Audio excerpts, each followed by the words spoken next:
여러분 안녕하십니까? 뉴스투데이 제주입니다. 오라 관광단지 조성 사업이 좌초 위기에 놓였다는 관측이 제기되고 있습니다. 아직 사업자가 자본검증위가 요구한 3천억 원을 예치하지 않았기 때문인데요. 박주연 기자가 취재했습니다. 지난해 말 열린 제주도 자본검증위원회. 자본검증위는 오라관광단지 사업자에게 이달 말까지 자기 자본의 10%인 3,300억 원을 지정계좌에 입금하라고 요구했습니다. 자본 확충 능력을 입증할 자료가 충분하지 않다는 게 이유였는데 예치 시한이 일주일도 채 남지 않았지만 아직 입금되지 않고 있습니다. 제주도는 JCC 측이 자본 이체에 대해 법적 의무사항이 아니라며 난색을 표해왔고 중국 정부가 외화 반출을 규제하고 있어 입금이 어려울 것으로 보고 있습니다. 본사에서가 최종 결정을 해서 오다가 내려오는 상황이기 때문에 저희들은 전달을 했는데 그에 대해서 좀 구도상으로는 좀 어렵지 않겠냐 그런 생각을 갖고 있더라고요. 만일 JCC가 이체 시한을 지키지 못할 경우 자본검증위원회를 설득할 새로운 대안을 제시하기는 쉽지 않을 것으로 보입니다. 제주도는 빠르면 다음 달쯤 오라 관광단지 사업에 대한 자본검증위원회를 열어 최종 의견을 도의회에 제출할 계획인 가운데 자본검증위에서 부정적인 의견을 제시할 경우 도의회 역시 오라단지 조성사업 환경영향평가 동의안을 부결시킬 가능성은 높아 보입니다. MBC 뉴스 박주연입니다. 제2공항 반대단체의 항의 시위로 무산됐던 기본계획 수립 최종 보고회가 오늘 오후 세종시에서 열립니다.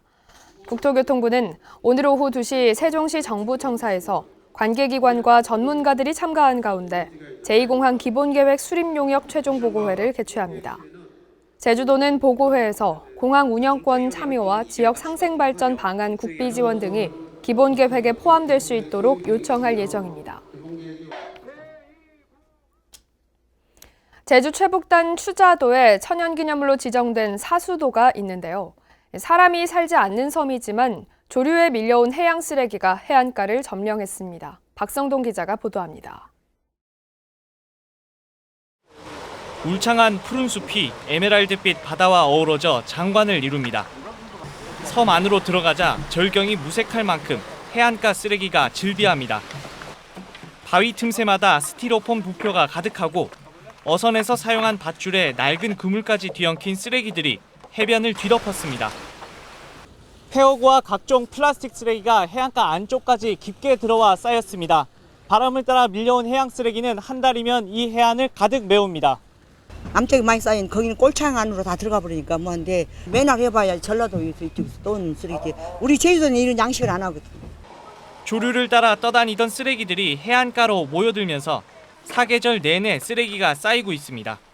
자원봉사자 40여 명이 수거 활동에 나선 지 3시간 만에 수거된 쓰레기만 5톤, 40리터짜리 포대가 400개가 넘었습니다. 해양수산부는 해마다 폐허구 160만 개가 바다에 버려지는 것으로 보고 있습니다. 해양 쓰레기가 바다에서 발생하지 않도록 정부에 그렇게 건의도 하고 또 인근 시도에 저희도 경우에는 전라남도나 경상남도에 날로 심각해지는 해양 쓰레기에 사람의 손길이 닿지 않는 무인도마저 몸살을 앓고 있습니다. MBC 뉴스 박성동입니다. 고유정이 제주에서도 시신이 담긴 봉투를 버린 정황이 확인됐습니다.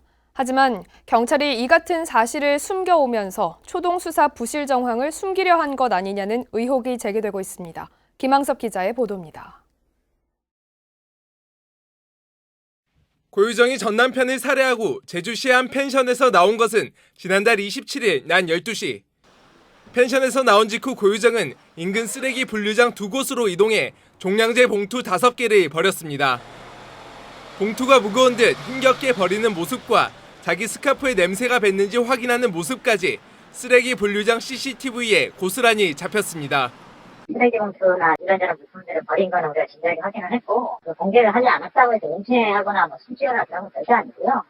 경찰은 이 CCTV를 지난달 30일 확인했습니다. 하지만 다음날 시신 수습을 위해 경찰이 쓰레기 매립장에 찾아갔을 땐 이미 소각이 끝난 상태였습니다. 경찰은 이후 이 CCTV의 존재는 물론 고유정이 제주에 쓰레기를 버린 사실을 숨겨왔습니다. 또 시신이 제주에 유기됐을 가능성도 없다고 밝혀왔습니다. 복수의 장소라고 제가 말씀드렸고 그 추정입니다. 추정이고 도구에도 포함입니다. 예? 도내는 아니라고 보고 아까 항로상 있지 않습니까? 네. 고유정의 제주 시신 유기 장면의 존재는 이번에도 유족이 밝혀냈습니다. 전 남편의 유족은 고유정이 제주에 시신을 유기했을 가능성이 크다고 보고 경찰에 인근 쓰레기 분리장 CCTV 열람을 요청한 결과 최근 고유정 장면을 찾아냈습니다. 지난달 25일 전 남편이 살해된 이후 고유정의 수상한 모습이 찍힌 펜션 인근 단독주택 CCTV로 확보한 것도 유족이었습니다. MBC 뉴스 김항섭입니다. 4만 명이 투약할 수 있는 대마초를 제주공항을 통해 밀반입하려던 외국인 남성이 재판에 넘겨졌습니다. 한동안 뜸했던 대마초 밀수가 부산에 이어 제주까지 확대되고 있습니다. 이소연 기자입니다. 제주공항 입국장 검사대에서 세관 직원들이 가방 하나를 이리저리 살핍니다. 절단기로 자물쇠를 부수고 가방을 열자 5단에 비닐로 감싼 대마초들이 가득합니다. 일반 여행자가 가지고 다니는 그 소지품하고는 약간 특이하게 일정한 모양의 음영만 포착이 됐습니다. 그러니까 쉽게 말하면 똑같은 물건을 적층한 그러한 음영을 발견해서 적발된 양만 20kg, 4만 명이 투약할 수 있는 양입니다. 지난 2일 남아프리카 공화국 국적의 40살 레모 씨가 여행용 가방에 숨겨 제주공항을 통해 들어오려다 세관 검사 과정에서 적발된 겁니다. 제주공항으로 밀반입된 대마초로는 가장 많은 것입니다. 남아공을 통한 대마 밀수는 2008년부터 2009년 사이 인천공항에서 4차례나 적발된 이후 10년 만에 지난해 김해공항에서 적발됐고 이번에 다시 등장한 겁니다. 마약 밀수 적발로 인천과 김해공항 검색이 강화되자 무비자 입국이 가능한 제주를 택한 것으로 보입니다. 국내의 어떤 도시에 있는 누군가와 접선하여 대마를 전달하라고, 그런데 오기 전까지는 그 상대방이 누군지를 특정되지 않은 채 입국한 이후에 특정해 주기로 사전에 계획이 되었었다. 검찰은 대마초를 밀반입한 혐의로 남아공 남성을 구속 기소하는 한편 해당 남성이 접촉하려 한 국내 판매책을 찾는 데 주력하고 있습니다. MBC 뉴스 이소연입니다.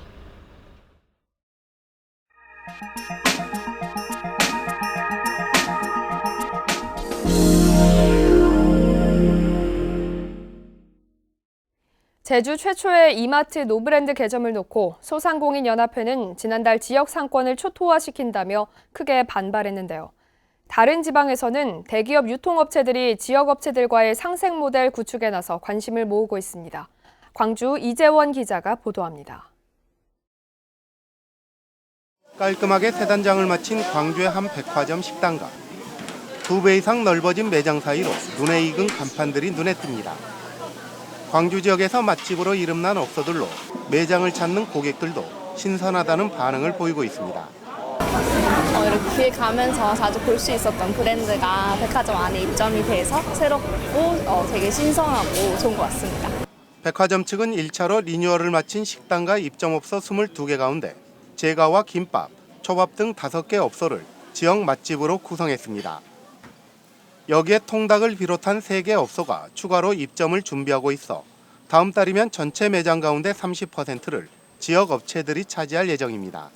지역 내에서 좋은 평을 받게 되면 충분히 전국으로 진출할 수 있는 그런 기회가 주어질 걸로 기대하고 있습니다. 또 다른 대기업의 슈퍼마켓은 지역 농산물의 상생에 초점을 맞추고 있습니다.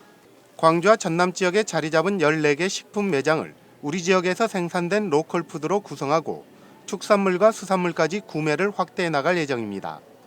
이를 위해 올해에만 지역 농수산물 구매에 1,000억 원을 투자하고 전라남도와 공동으로 4차례 이상의 판촉 행사를 전국 매장에서 진행할 계획입니다. 합리적인 가격하고 그다음에 선도 좋은 로컬 푸드를 제공하면서 함께 성장할 수 있는 공동 상생의 장으로 만들어 가겠습니다. 지역 업체들과 동행에 나선 대기업 유통업체들이 진정한 상생 모델을 구축할 수 있을지 주목됩니다. MBC 뉴스 이재원입니다.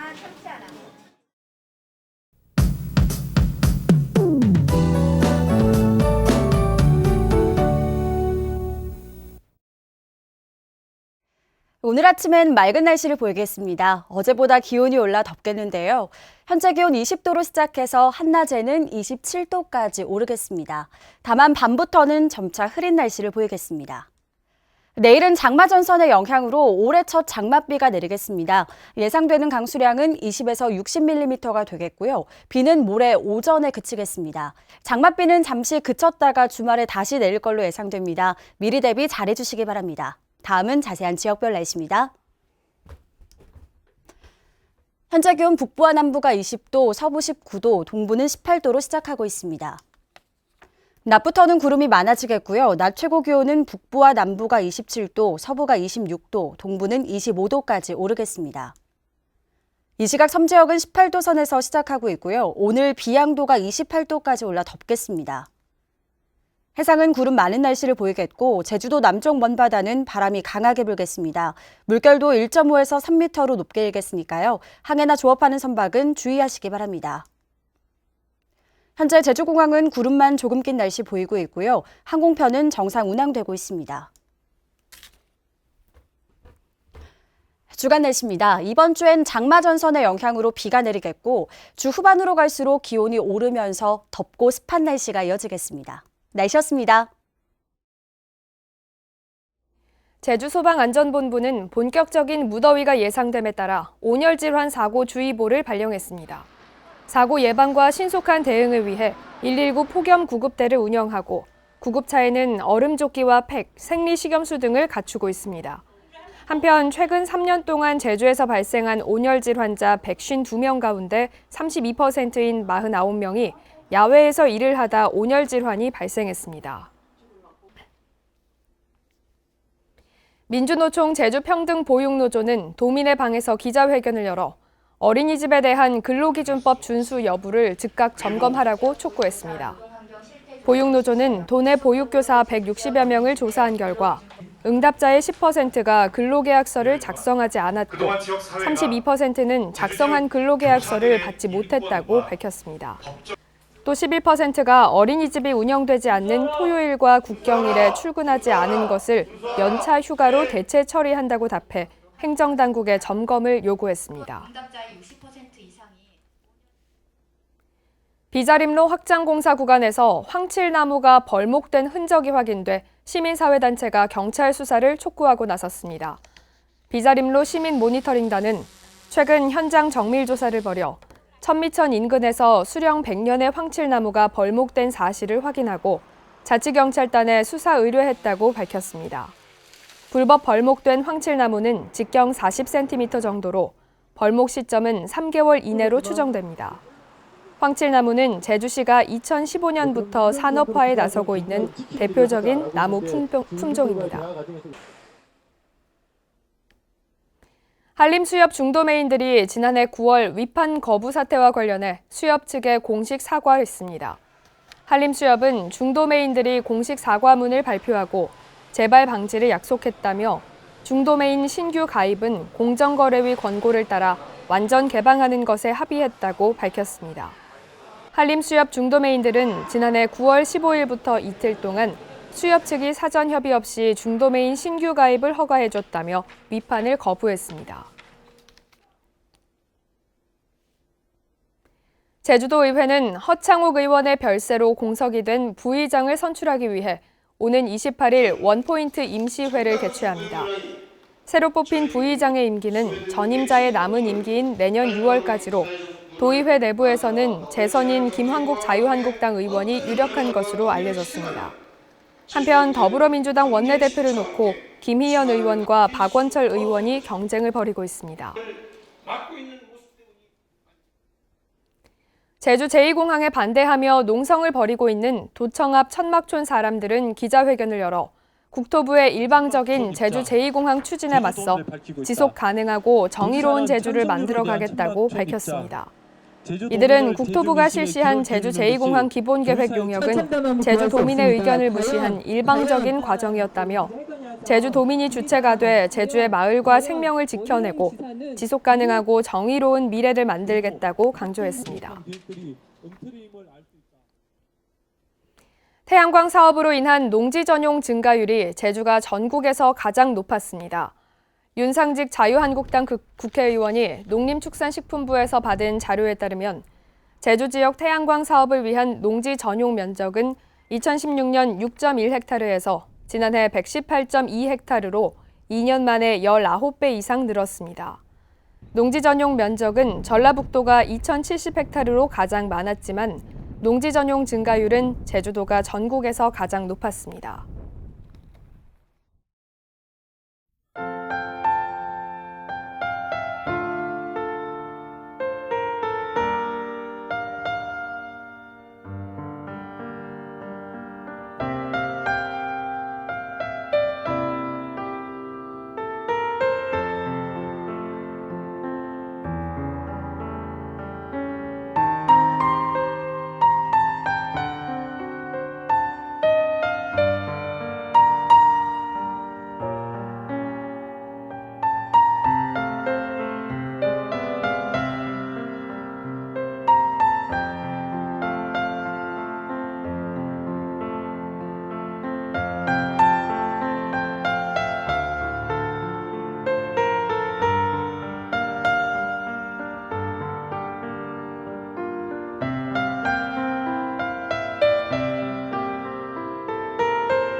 뉴스투데이 제주였습니다. 여러분 고맙습니다.